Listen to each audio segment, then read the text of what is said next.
nararamdaman ng pagtibok, subalit nakita ni Miko na may alcohol disinfectant at naisip niya na mag-spray sa pinagpalang bola-bola ni Hana. Dahil doon ay hindi tuloy maintindihan ni Hana na kung bakit ginagawa sa kanya iyon ni Miko, ngunit natigil na lang ang dalawa nang may biglang dumating na nurse ng kanilang school, subalit ang mga pangyayaring iyon sa ating bida ay tila nag-uumpisa pa lamang. Kaya kung nais nyong malaman pa ang buong series nito mga lodi ay mas mabuting panoorin nyo na lang ng buo para mas maganda. Halina at sabay-sabay nating panoorin ang mga kaabang-abang pa na mangyayari sa anime series na ito mga ka-recap. Ilalagay ko na lang ang titulo ng anime na ito bago matapos ang ating video mga lodi. Kung nais nyo pa ng mga ganitong content mga lodi ay mas mabuting mag-subscribe na rin kayo sa ating munting channel upang lagi kayong maging updated sa mga susunod pa nating upload na mga anime.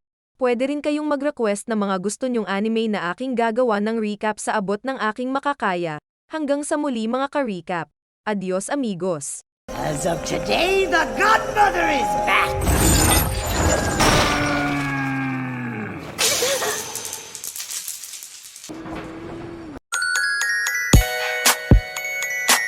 Yeah.